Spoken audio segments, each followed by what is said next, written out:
I take the digital balance. I think the connection is... Yes, we are connected. Start the broadcast now.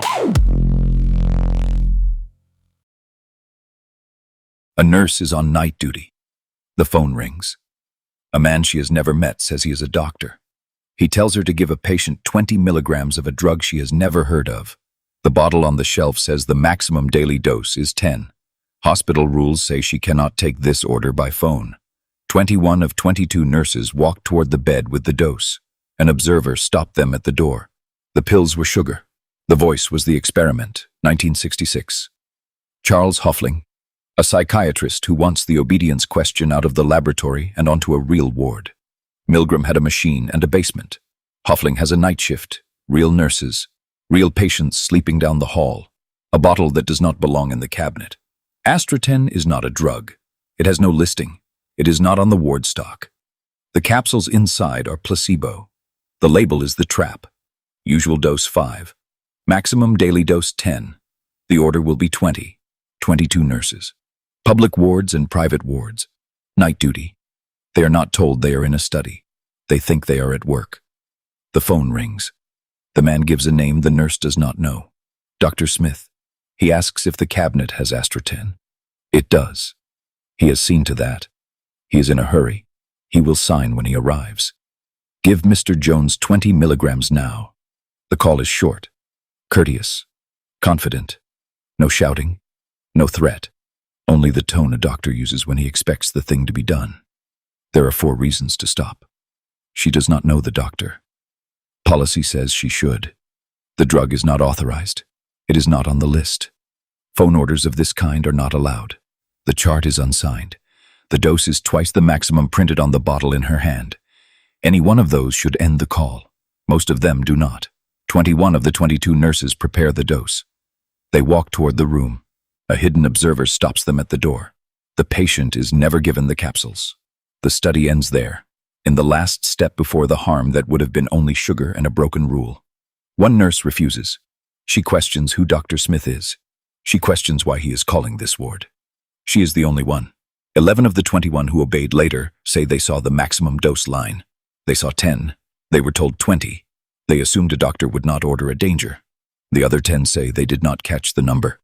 The voice was enough. Before the calls, Hofling asks another group what they would do. 12 graduate nurses, 21 students. 10 of the 12 nurses say they would refuse. Every student says they would refuse. On paper, the profession holds the line. On the night ward, the line moves. That gap is the study.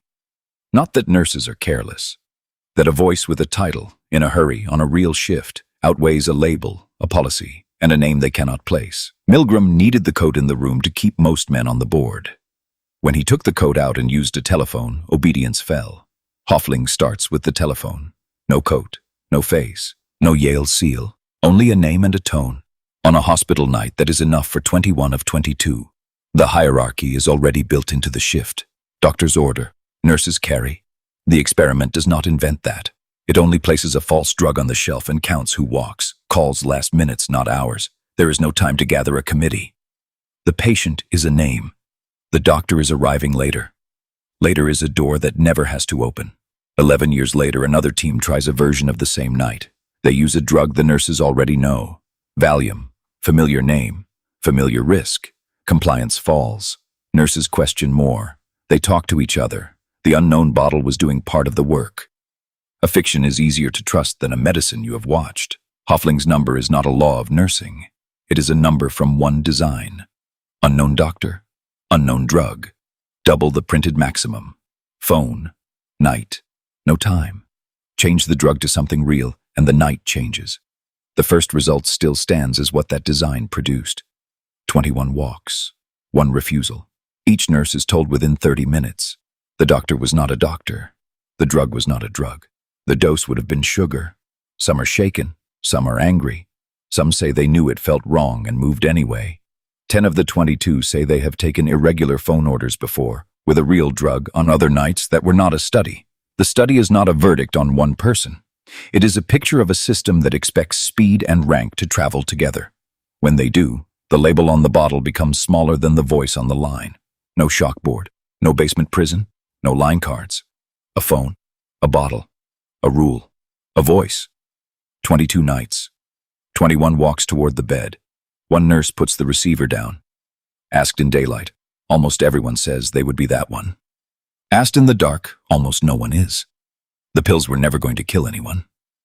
The question the night asked is still in every station where a name on a line can outrun a number on a label. This has been the Digital Madman. If you enjoyed this, please share it, subscribe, and smash the like button so we can get the algorithm to pick it up. Thank you, and I will speak with you next time.